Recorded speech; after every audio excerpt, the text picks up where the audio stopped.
This is the Daily Dirty. The Daily Dirty. Breaking pop culture news, influencer drama, and everything in between. Daily Dirty. On Unwell On Air. Does anybody have anything fun going on this weekend? Well, I know Hannah's going up to Sacramento for her survivor training and the first birthday party. Which is also another survival training. Yes. I'm excited to hear your thoughts on both survival training camps. Tomorrow, so I hope this happens because my friend texted me about an hour ago and was like, oh, I'm getting a little bit of a cold. Like, hopefully we can keep our plan as scheduled. But essentially, in September of 2024, my friend and I, just a few months ago, well, now it's like 6 months ago, went to Catalina Island, which is an hour ferry ride from Long Beach. Sequoia is from Long Beach, so you probably know that well. And we pulled a Broad City, which I like to do this sometimes with my other single girlfriends who are down, which is essentially we had no accommodations to technically stay over, especially in September. It's still high season, so Airbnbs and hotels are especially expensive. Me and my friend, we grew up together and we like match each other's energy really well. She's single, I'm single, and we just kept joking like we're going to go to Catalina and meet guys and find somewhere to stay over. Okay. So we brought little bags with like a change of clothes and like some blush, you know what I mean? And had the best day ever in Catalina. I know, Hannah, you're also very familiar with Catalina. Like your mom lived there for a little bit after college. I mean, it's like a magical place. Emma, have you ever been? Yeah, I've been camping there. Oh, you did the camping? Okay, Oh. nice. So we were in Avalon, which is like, you know, the little city harbor. Anyways, we are just absolutely living it up. It's like a blend of California, the Mediterranean, but feels like it has like this like Hawaiian island influence too, because it's a little island. Anyways, we're just like eating it up. We're both beach girls, loving it. And we meet it's getting later and later, guys. Okay. So the last ferry left at 9 p.m. and Lauren and I are sitting at dinner at 7 and I'm like, babe, look at me, lock in. Are we gonna go out on this town and meet some guys? We also found out the one club on Catalina Island, at least during the summer and high season, is open 24/7. Yep. So me and Lauren, wow. crazy cats, are like, worst case scenario, if we miss the last ferry out of here, We're partying all night. we can party all night. Yeah. Long story short, we end up meeting a great group of guys. Like, bang, bang, bang. Universe had our back. She hits it off with one of the guys. Oh, they have boats in the harbor. We end up sleeping on the boats for the night. But the little cabin area of one of the boats, one of the guys was snoring so loud, that I could not sleep under the cabin. No. So I shut the door to the cabin, take some cushions off of the couches on the little like fishing boat and sleep under the stars, okay? Aww. Like on the cushions, On like the dock? in the open Oh air. my No, not on the dock, God. on the boat, like in the back of the boat That's near what the I meant. motor. Yes, that's what I meant. Yes. Yes. So I like don't get a great sleep, but we wake up. It's like beautiful sunrise on the boat. We're jumping into the ocean at like 8 a.m. It's just like this big party because everyone's kind of like, you know, sleeping on their boats out in the marina there. Anyways, we became friends with these dudes and then they hit us up being like, we're going to Catalina Island for opening weekend. You girls want some island vibes? Come through. Oh. So Lauren and I are taking the 8:15 ferry out. I keep exposing her. I know I'm not supposed to technically say my friend's name, but anyways, she's fine with she's it. fine. Yeah, Whatever. she's good. She'll love it. But she texted me being like, I kind of have a cold, No. and I was like, babe, No. blast that emergency. Yeah, no. We gotta make it to the island. Tell her about the vitamin D and zinc trick. Okay, I might have to like. And No, the what is garlic. it? The And the garlic? garlic. I was gonna say, Tell was her it some a garlic, shallot? some vitamin D, and some zinc. Okay. Yeah. The clove of garlic, vitamin 3 D. cloves. 3 cloves of garlic. Chopped up. Wait 15 minutes. Consume them raw. Do not cook them. I'm gonna text this her during the commercial break. About 10,000 milligrams or MU, whatever the hell, of vitamin D. Okay. And then 1 zinc. Okay. tablet. I'm The gonna magic text her that. concoction. Yeah. Okay. Wait, backtrack a second. Yeah. You said it was a fishing boat? Yeah. Are Like, they these aren't luxurious. Yeah, I was gonna say. boats. So if it, They're from Newport Beach, and essentially why they were there that weekend in September was there was this big kind of canoeing race from Newport Beach across the channel to Catalina Island, and each team needed a corresponding boat guide, essentially. So it was a bunch of people over from Newport Beach on Catalina Island that weekend, and it was like a big party. Like, it was poppin', right? And so they were a part of that, like, canoeing race. Essentially, they had the boats and they were guides for different teams. But yeah, I say fishing boat only just to like give you guys a visual. This isn't a yacht. That is not a yacht. This is not a yacht. Understood. If it's like a few adults and has like an under cabin. Okay. Yeah. Are they hot? So the one And that how my many friend are they? Okay, the one that my Need friend logistics on the boys. the one that my friend kikied with and hit it off with was the hottest of the group. Good for her. Good for her. Good for I her. am a team player. I ride for my girls. I'm a Nice. great wing woman. Nice. None of the other friends were my type, but they were really fun. Like, we Okay. had an awesome weekend. We had an awesome night and like party on the boat, but just not like necessarily like a match for me. So yeah, I just ride hard. Are they still kikiing? We're gonna see tomorrow. So we're Okay. kind of going in with why we bought our own ferry ticket is because we're like, we are a little bit still of like lone soldiers. Yeah, like, if we no. want to stay, if we maybe we meet new people, Yeah. you never know what Abby and Alana get into. We like when one of my friends is willing to like cosplay Abby and Alana from Broad City with me, it's So just fun. like that's my bread and butter. Are you essentially. Abby or are you Alana? I'm Alana. You're Alana. I'm Alana. Chaos. Well, me and this friend actually, like, we kind of like, I think are both You're like both an Abby Alana. and Alana. Yeah. But one of my other good friends from home, we did this one time. We went into New York City from Connecticut. Didn't have a place to stay over, made no accommodations to stay over. And we were just laughing. And I was like, we're just going to post an Instagram story that we're in Washington Square Park and see who DMs us, who wants to hang out. Then from there, we will find a place to sleep over. And what do you know? That's what works. Yes. Whoa. Yes. The strategy works. Sometimes no plan Yep. leaves you open to the best plan. I've had Fair. friends that do that to Vegas where you like don't bring an overnight bag or anything. You like show up in the club dress, go out, spend the whole night. The next morning, you just get right back on the plane and come back. And Wait, it's that like, is so something I would do. Yep. don't have to Yep, spend yep, the money on the hotel room. Don't have to bring anything. You can take the $37 Spirit flight, and it's totally fine. That's the best part of living in LA is Yep. being able to do those no overnight trips to Vegas. Yep, Hannah, I'm going to make you do that with me. we can do it. Sequoia, good. are you down? No. But I am excited for you guys. I And I'll wanted be to watching just- from the safety of my bed. I wanted to extend the invite. Thank you. I do appreciate it. Yeah, you're not Thanks a well. lot. You're not uninvited. Thank you guys so much. What about you guys? Any fun plans? Sequoia, you went to a fun dinner last night? I did. I went to dinner with my friend Tori. Mhm. She has a podcast, her first 100K or The Financial Feminist. She was incredible. It was our first time meeting in person. We followed each other online for a long time. Cool. I really admire her. She's a New York Times bestseller. Wow. And, you know, she has her finances together. And as a Capricorn rising and a Virgo moon, finances are important to me. I also love when internet people are even better IRL. Yes. It's just such a good feeling. Yes, truly. I was like, oh my goodness. I mean, and to be fair, more or less we were just very similar. Yep, So okay. maybe somebody would meet me and be like, oh, I hate that bitch. And maybe that's, you know, maybe I just really like Tori because she was like me. But How could you she was tell you great. guys were similar? Like, what about you? We started rapping Childish Gambino together at the same time. Oh my God. It was beautiful. And right after we talked about it, a song came on. It was like a romantic moment. Really? Yes. It was like, oh my God, we just said this and now they're like playing the song. Oh my God. And then I was telling her about my favorite book that I read last year with my book club that nobody in my book club liked.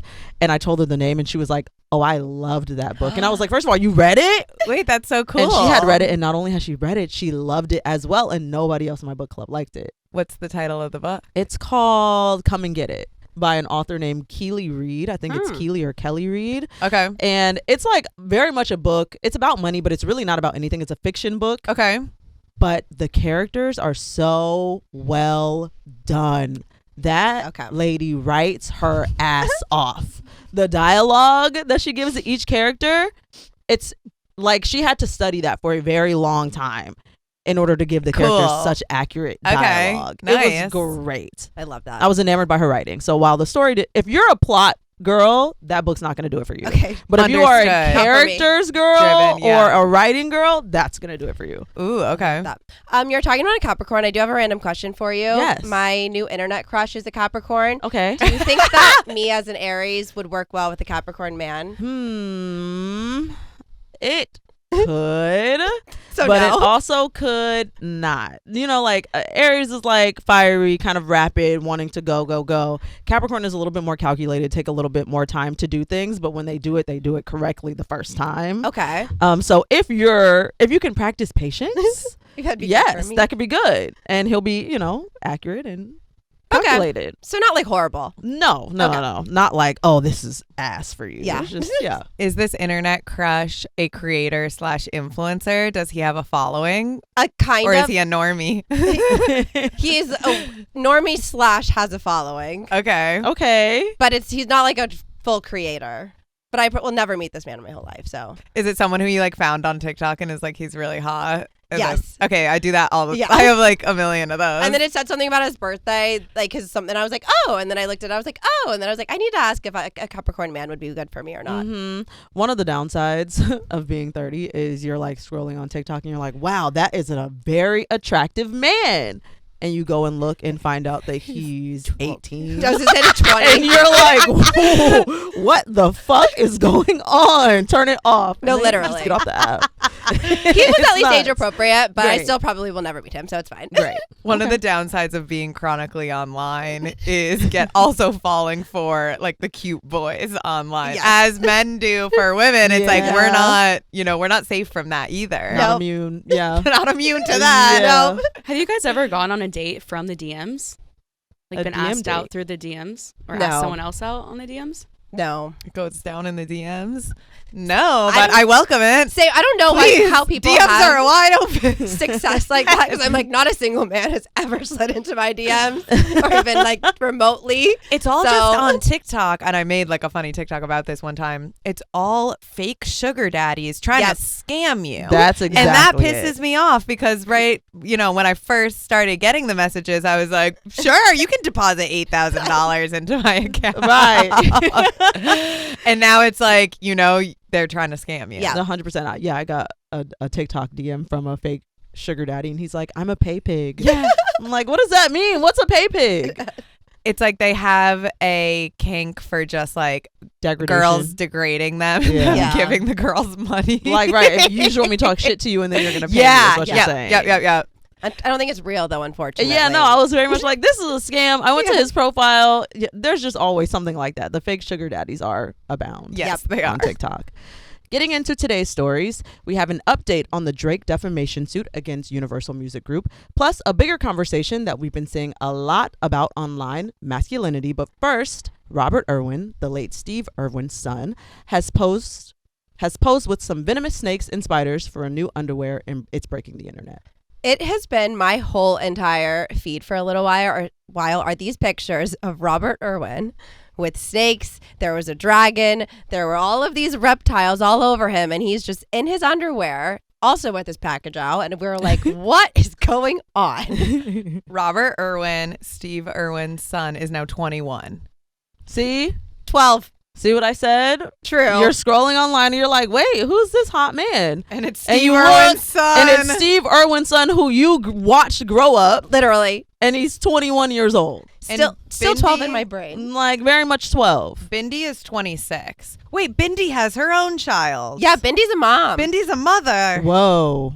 Wow. No, it's getting weird. You know who else just had a child? Is Eminem's daughter. Haley. Oh my gosh. Yes, Haley just had her first child too. It's weird to watch the people who Yeah. we watched grow up become parents. That's, I didn't sign up for that. No. What is that about? I'm still 21. Like, very How can much. that be the How are case? you having a child at 26 when I'm 21? Yeah. You That's and not making Robert sense. Irwin are the same age. Yeah, so these photos, I mean, he's jacked. He's got like an 8-pack happening. That's more than a 6-pack to me. Yeah. Yeah, for sure. Defined. And he's posing with all the snakes and reptiles. So I haven't followed Robert's career in wildlife as closely maybe as I should have been, but he seemingly is following in his father's footsteps. He seems unafraid of these big pythons like wrapped around his necks and Komodo dragons. He's one of those people that pop up on my TikTok like once a year that I go down a major rabbit hole okay. and then like watch all the videos from the past year. And he's really stepping into what his father's legacy, what it seems like, and does like the informational videos on the animals and is very much involved in the habitats in Australia and all the different places. But this was an underwear brand ad that he was doing for Bonds. Okay. And he told People magazine that it was pretty much an immediate yes. Okay. Well, Like, at a guy. Like he really wanted to do it. Yeah. Like he was really very was excited about into doing this. He was like, you know, it's time for me to show you guys my sexy. You've seen enough of me being a child. I'm grown and I'm sexy now, and you're going to see me. This kind of feels like a coming out for him of like stepping out into being his own man. It does. It really does. I get that. Look, he has a beard going on. He has some facial hair, a little scruff. Okay, I'm looking at Robert Irwin's Instagram account, and it looks like Emma, our producer, follows him. Oh, we got a fan. I just care Emma. about conservation, guys. she is. She's, yes, He is single. a woman of the earth. In the People magazine article, he said, I'm single. It's funny. I'm at this point in my life where I'm like, I'm so open to that, but I'm just waiting for the stars to align. Wow. You got time. Yeah, he's bud. so young. Yeah, no, you're good. There's always a bunch of rumors that he is going to be on Dancing with the Stars. Okay. Bindi. Why? Well, Bindi did Right. it and won. Why is that a rumor? Bindi did it and won. Oh, she did. What? Oh, and one. And I'm pretty sure she won. And then Riley Arnold, who's like the new young, cute Dancing with the Stars pro, said that one of her dream partners would be Robert. And so ever since then, that was a few years ago, everyone's kind of like, well, his sister did it. Like, is he going to go on the show? And I feel like it would be like a moment where everyone would really fall in love with him. Wow. Okay. I haven't watched Dancing with the Stars in like a decade. It confuses me though. The people who I hear won versus the people who I know were on the season often doesn't make. I'm like, there's no way you're a better dancer than Tinashe or something. Yeah. You know? I'm always confused. How fan- does that go? The fan voting is a lot. Oh, it's fan voting. It's half fan, half based on the judges' scores. And so the people that have the big followings in the fan voting get a lot further than they typically should sometimes. Got it. See, that would piss me off. Harry if I was Jowsey. a real dancer, We that love you, would Harry definitely Jowsey. piss me off. I looked up Riley Arnold because I was like, I'm pretty sure she comes up on my TikTok feed because she's kind of like an influencer in her own right, the Dancing with the Stars pro. And it looks like she was paired with Unwell's very own Harry Jowsey. I see a lot of pictures of them together. They made it to the finale together. Oh, wow. I didn't know Harry made it to the finale of Dancing with the Stars. Those fan votes, man. That's nuts. He had those bitches dialing for him. That is, look what happens when you're 6'4". Okay, Britney Spears, the biopic, the casting, fun stuff going on in that world. Yeah, so it was announced in 2023 that Universal Picture was going to be developing this biopic, and John M. Chu was going to be the director, and he's obviously doing Wicked. He did Crazy Rich Asians. Cool. And now the casting for who's going to play Britney is a lot of hot topic of combo.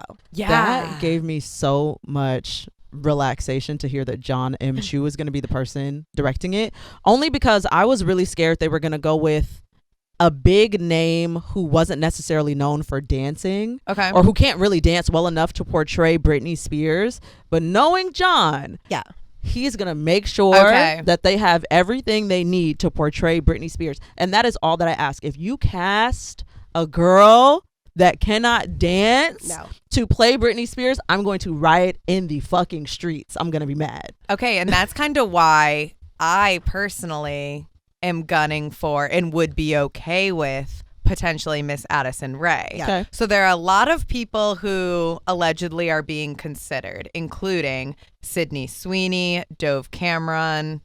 Dove Cameron. Dove Cameron. Dove like the body wash. I was about to say, you say Dove Dove every day. whole body Dio. That's the one. Okay, that was like when John Travolta like butchered the name at the award show. Remember, he's like Tina Menza. Oh yeah. Dove Cameron. Why was I like giving her an accent? Okay, Addison Rae. Addison Rae is from Louisiana, That's where what gets Britney me. is from. Okay. She recently, I feel like, has been heavily like influenced by Britney and actually does give Britney credit for a lot of that influence. At first, it was rubbing me the wrong way because I was like, Addie, stop copying Britney. But now I'm kind of like, okay, the girl can dance. Yes. I like her recent songs. She might be a good fit. Millie Bobby Brown, Olivia Holt, Sabrina Carpenter, Ariana Grande. What are your guys' thoughts? I guess I would have to go with Addison. Of this list, I would prefer they do an open casting call and let the best girl portray Britney Spears. Yeah, let somebody else have it for a second. But of this list, the only one that makes sense to me is Addison Rae. I think it should be a nobody. I think so too. Because there also could be someone out there who resembles Britney a lot, who also can dance and just hasn't had the exposure or the opportunity. Right. Yep. I agree.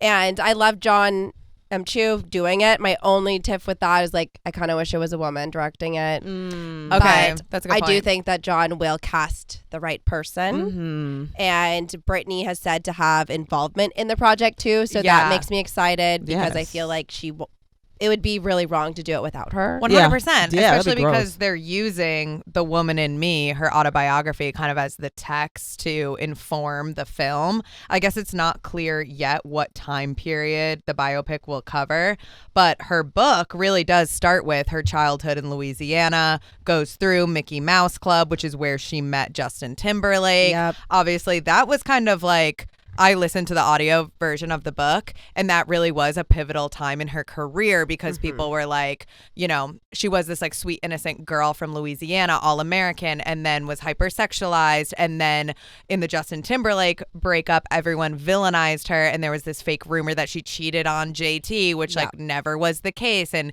he actually, according to her, was quite abusive and manipulative, emotionally abusive. Absolutely. Wow. You know what I mean? To Britney. The way that he handled the breakup definitely gives that. Like we can see that. I think there was a pregnancy involved. There was like a at-home abortion That he involved. forced her to have. He forced her to have. Yeah, like there was a lot going down, and they were young at the time. Like Britney was still, you know, at this point, I think she was like very early 20s. Yeah, new on the scene, right? So she was still like thinking about it now as a 27-year-old. Like Britney was extremely young going through all of this. Yeah. And then obviously the paparazzi and tabloid scrutiny just like really kind of led to her breaking point. Yeah. And her family's response to that was very much kind of like putting her in rehab facilities, which gave her a lot of drugs she might not have needed necessarily. Oh, okay. Yeah. And that is covered in her memoir. Absolutely. The inducing of drugs that was not necessarily. Yes. Wow. Oh my God. And then Justin really did play into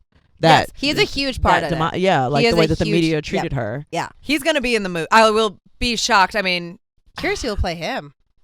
I know on April Fool's, one of the pop culture accounts I follow, maybe like a Velvet Coke or something, did a fake casting of the Britney biopic. Yeah. And it was really funny. I'll show it to you guys. I was like, damn, that would have been a good April Fool's joke next year. We'll think of something along those lines. But yeah, I'm curious how much that will be incorporated, only because of course it's like from her perspective, and in a lot of biopics, even like the Elvis, Priscilla movies, like if it's from someone's perspective, if the movie is Britney's version of the story, then can you portray Justin like according to Britney, or are there like issues of defamation and Justin being like, that's not how it went down? No, He fuck tried that. doing stuff after the book came out and was unsuccessful because obviously it's just her story that she's telling. So I bet he's going to be pissed. And then he had to fucking apologize. Yeah. At the end of the day. Yeah. So yeah. I know he's shaking in Keep his it cute. boots, He's knowing that the definitely casting shaking. is starting. Like, can you imagine, like, the casting on this movie is starting of one of the most beloved pop stars of the 21st century, and you are a villain in that story, and you know terrifying. you fucked up. You know what I mean? Yep. Like, he was a young guy too. Like, everyone makes mistakes, but like it seems like he has done no acknowledgement, especially in light of everything Britney has gone through in the past few years. Yeah. And you're just sitting there shaking in your fucking boots, knowing John Chu is gonna paint this picture on the big screens. Like, that is not a feeling that I want to feel. Nope. You know that he is shaking in his boobs. Yeah. And speaking of villains, we're taking a quick break, but we'll be right back to talk Drake's lawsuit against Universal Music Group. Drake just had a big win in his defamation suit against Universal Music Group, who released Not Like Us by Kendrick Lamar. The win? Drake can formally ask for Kendrick Lamar's record deal. And this was big because Drake's team was asking for all of the information on Kendrick Lamar from UMG. He basically was like, give me all of his deal, give me his records, what's he making? And Kendrick's team was like, no, hold up. And so the court was like, no, you have to give that to us now. And it seems like Drake kind of wants to know how much Kendrick made off of Not Like Us, i.e. off of calling him a pedophile on the world stage, in order to see, like, what am I going to sue you for? UMG, since UMG got a cut off of that. Right, to help inform the lawsuit. And what's interesting is that both Drake and Kendrick are signed to UMG. Right, very interesting. Because he's suing his own people. He's suing his boss. I guess they're like his bosses, technically, right? I guess, yeah. Yeah, kind of crazy. But UMG dragged the fuck out of Drake in their quote. Yes. They said... So good. Drake, quote, lost a rap battle that he provoked and in which he willingly participated. Instead of accepting the loss like the unbothered rap artist he often claims to be, he has sued his own record label in a misguided attempt to salve his wounds. What a read. Oh my God. Who the fuck wrote that one? The fact of calling him, like, quote, instead of accepting the loss like the unbothered rap artist he often claims to be, like, not only are they saying you provoked and lost this rap battle, like keeping it to the music, like that is a personal shot. They say you're not even who you say that you are. You're not even that girl. You said you're that girl. You're not even that girl, Drake. I cannot believe this got approved. It got approved to be sent out into the world. They said send. That's great. Send. So the judge, UMG said, no, we're not going to share this information with you. And the judge said, actually, UMG, you do have to and do it quickly. Yep. But I guess we're still unsure as to what information UMG actually has to give to Drake's team. How much of it, How much of the information about Kendrick's record deal and how much he made off of Not Like Us. Like, we're unsure if Drake's team is actually going to walk away with, like, solid information to help fuel this lawsuit.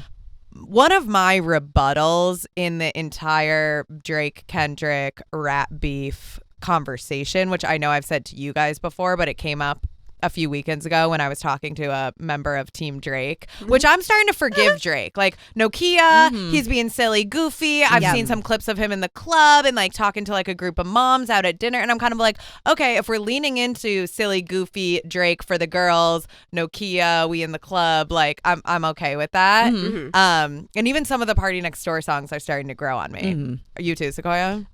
Yes. To keep it short. Somebody Loves Me. I don't know if you guys have seen, but that's like really it's like circulating on TikTok, and that's on my playlist now. But anyways, Drake called Kendrick a wife beater. Okay, he did. He called Kendrick a wife beater. He called Kendrick a lot of different things. And he said, you're beating up on your wife. We have no proof that Kendrick has laid a hand on his wife, right? Like that kind of came out like, okay, we don't know where that's coming from. Yeah. Similarly to this pedophilia claim. I feel as though, and there's actually more to back up Drake being like weird with younger girls. A little bit. Yep. Maybe that's because Drake's more in the public eye than Kendrick and his wife anyways. But it's like you both were making claims about each other, not like Us just did better. It was a better song. Okay. I hear that. My feelings about this are just, again, domestic violence is never acceptable. Right. Never something that's to be taken lightly. And also, there is something so incredibly sinister about the label of pedophile. And to me, this is my own reading of it. In that if you are a pedophile by definition means being sexually attracted to prepubescent bodies. Okay. And so it's not like a predator, which is being, maybe you're fucking with girls who are underaged, but post-pubescent, post-puberty. This is like essentially you are attracted to children. Yes. You're fucking and are attracted to children. As a father, for Drake to have a child, you're not only affecting Drake, you're making his child a social leper. Yeah. You know, like his friends can't come over at all. Yeah. Because there's claims that his father likes children. For sure. That is my issue with it. That said, also, I'm not going to fucking forgive Aubrey until he apologizes to Megan Thee Stallion by name. Okay? But I do feel like we've dragged this a little bit of a lot. I would be more comfortable calling Drake a predator than I would be with calling him a pedophile. Even the way, you know what? Not even. The way that Drake worded his claims against UMG, I'm going to read it now. Quote, UMG approved, published, and launched a campaign to create a viral hit out of a rap track intended to convey a specific, unmistakable, and false factual allegation that Drake is a criminal pedophile. Something gave me pause here. Okay. At criminal pedophile gave me pause. What do you mean by that? Criminal. What's right? So, which I'm confused. All pedophiles should be You criminal. know, That's like, implied. That's implied that it's a crime. Somebody should have deleted the word criminal out of this statement. But yes. And this is like, I absolutely hear you, Sequoia. I know we've talked about this before, and like I feel like it's a subject that's like always fun to debate because it's like, I don't know, just two of the biggest rappers of our lifetime. But I won't get so much I won't rehash it all over again, but rap and rap battles, like you kind of say things like Kendrick didn't implicitly mean Drake maybe is sexually attracted to prepubescent kids, but it's implied. We know the DMs, we know the Millie Bobby Brown of it all, that Drake has like, you know, hooked up with 18-year-olds and whatever. Yeah. And we kind of like understand that as rap fans and as pop culture fans. And I feel like in the history of rap beefs, like you exaggerate sometimes, like, or the word choice might exaggerate the truth slightly. Yeah. I agree with that. So it's just kind of like words mean things. Words do mean things. I'm like, if you call me a pedophile and I have a child, I'm going to sue you personally. I'm going to sue you. Yeah, that's I just feel like my read on it. That shows how serious he is about it too, and the fact that he keeps going back and is demanding this information. And is going at it. He's like, I am not a criminal pedophile. You kind of have to for the sake of your child. You kind of have to prove like, oh no. We actually have to dead this here. Like, and I can't. Push-Ups had done well, one of Drake's songs from the rap battle where he's calling Kendrick a wife beater, and let's say the tables were reversed. Would Kendrick have the same? Do you think that Kendrick would have the same claim of being like, you called me Kendrick a wouldn't wife? do it. Like Kendrick was not going to sue Drake under any circumstances. I don't think that's the route that a Kendrick Lamar would take. Yeah. And I think, you know, he's pedophilia laughed at Drake having lawsuits before. Okay. You know, so I don't think that that's the route that he was ever going to take, even if Push-Ups did really well or any of the Drake tracks did really well. And I understand why Drake is suing him. You know, like I understand both things. I'm like, it's rap. You don't necessarily sue for rap lyrics. Yes. And also, you called me a pedophile and then you sang it at the Super Bowl.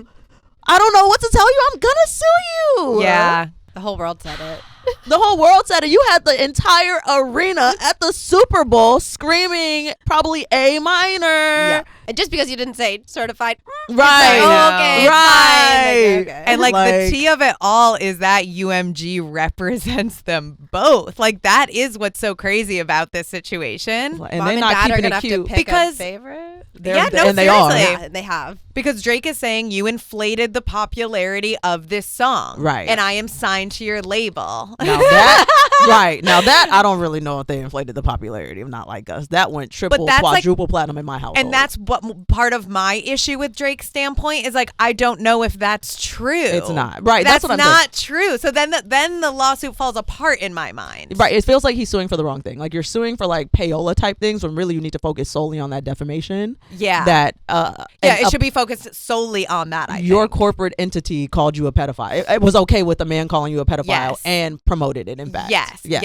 And because baby, Not Like Us is a fucking banger. I listen to that every damn day on my way here. I'm gonna run it. And I'm seeing Kendrick in concert and I'm gonna be screaming it personally. But yeah, if I were Aubrey, I would sue. Keeping it pushing to our final story of the day. A popular podcast, Diary of a CEO, released a 2-hour discussion called Masculinity Debates, a dating app's Are dating apps creating incels? Lonely men are more dangerous than ever.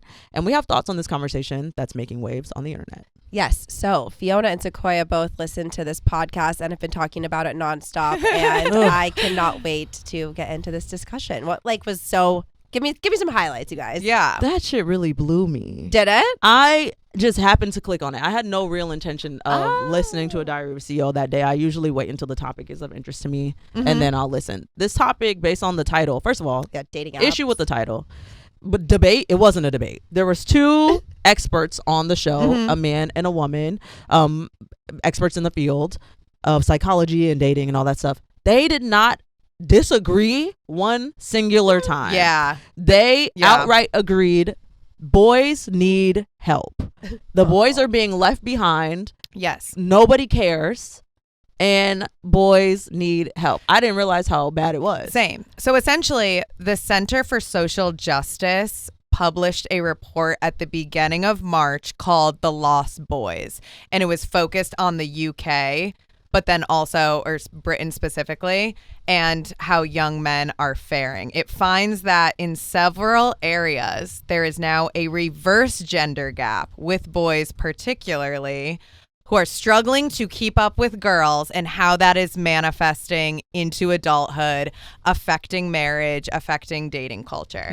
So yeah, the two people who were on Diary of a CEO with Steve Bartlett, I believe is how you pronounce his last name. Yeah. Bartlett. Yeah, Bartlett. He's incredible. We're both big fans. Yes. And so he kind of let these two experts, Scott Galloway, he's a member of the advisory council for the American Institute for Boys and Men. He's written a bunch of books. He's also a professor at New York Stern School of Business. And then Logan Ury is a woman. She's a behavioral scientist turned dating coach, and was, which I found fascinating, director of relationship science at Hinge. Right. She's like a Harvard grad, right? So it's the three of them sitting down, and Steve is kind of monitoring this conversation between them. I have some questions for the Hinge lady. Oh, no, just kidding. She's great. If you ever saw The Later Daters on Netflix, it was a show about people dating later in life after the age of 60. She was the expert that was consulting on the later. Okay, cool. She's fantastic.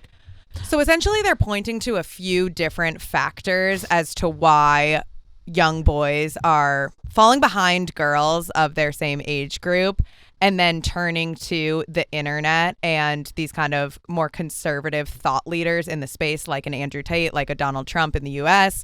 And a few things that stuck out to me is, one of the factors is lack of male role models from a young age. There are less male teachers, male coaches, male, religious teachers, CCD teachers. People aren't going to church. We lack these third spaces, which then number two is people are spending more time online, which is very isolating. You're hanging out with your friends less. We know this, right? Like boys, instead of going out and playing kickball, they're doing Nintendo Switch and Mind Warcraft. All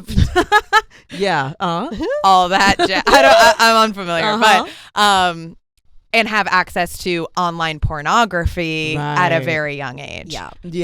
Most boys now have never asked a girl out. The ages of 18 to 24 have never asked a woman out in person, right? They're talking through Snapchat. They're not even texting. They're not calling on the phone. Think about how we communicate versus even our parents, right? Like our parents are picking up the phone and calling us and leaving voicemails, whereas we are much more likely to, of course, do that sometimes, but we're texting. And then this generation younger than us, Gen Z, is Snapchatting. They're not even texting each other. Right. Yeah. And the expectations of masculinity now are higher than ever. It's like we expect for men to fulfill the traditional roles that we expect men to fulfill. We make the joke, go to war, build a house.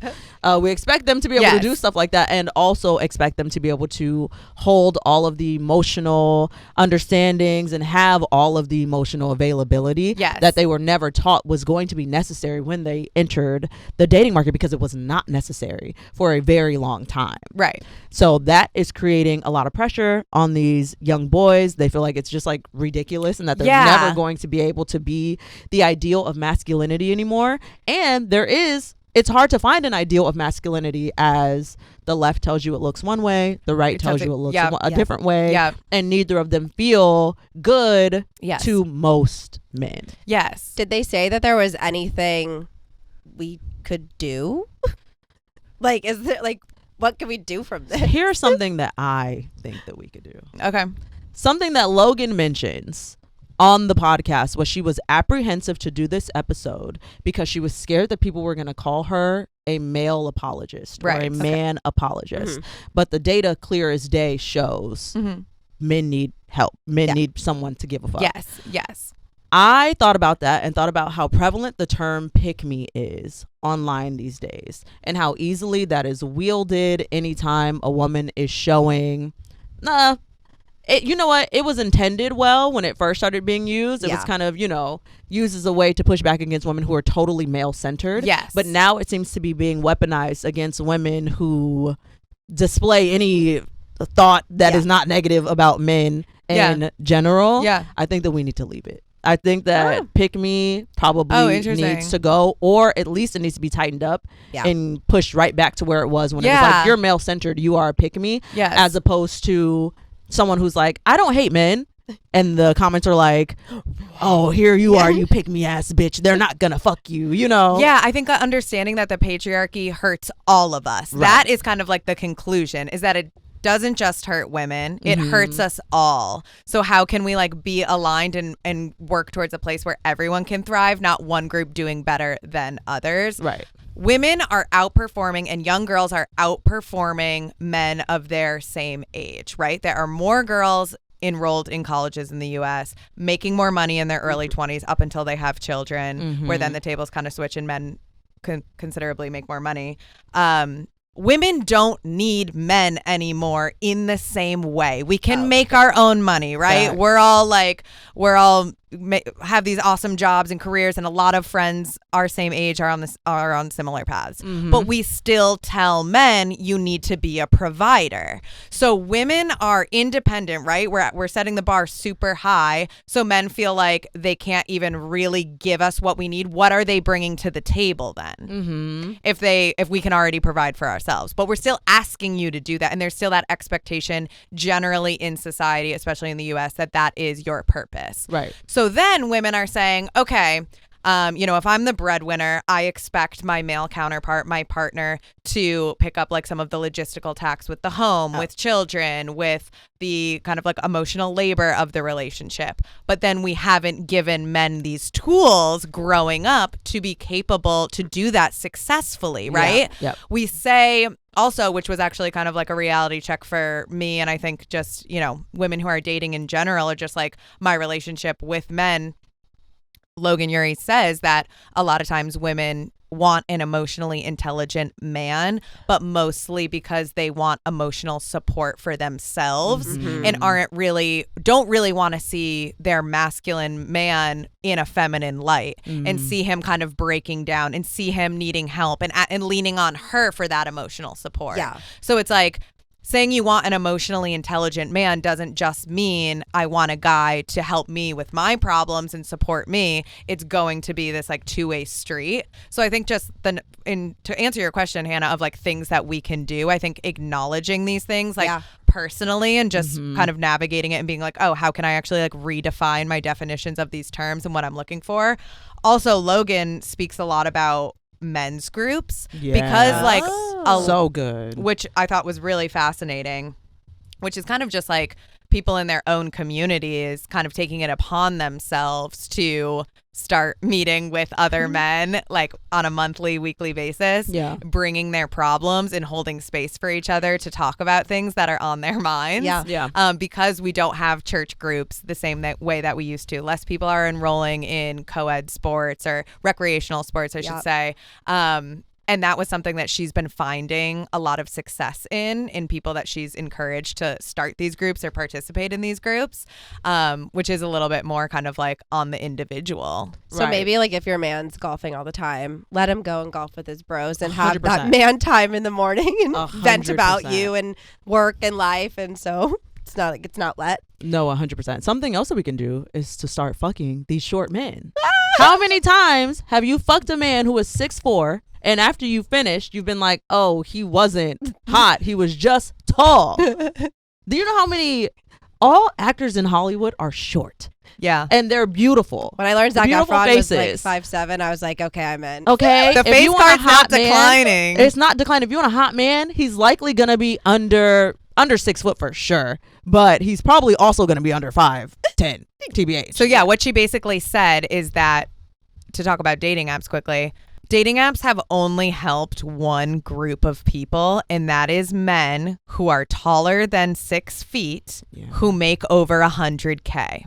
Because every single woman on the app who is using the app is looking to date one of those guys. Right. So they have unlimited options. The rest of men are swiping hundreds, if not thousands of profiles to get one date. So these men feel rejected. They feel like, fuck women. I'm not tall enough or I'm not making enough money. And they only want this one specific group of guys. And that is when a lot of young men turn to the internet and find community through people and thought leaders like Andrew Tate, who are conservative and are making them feel seen.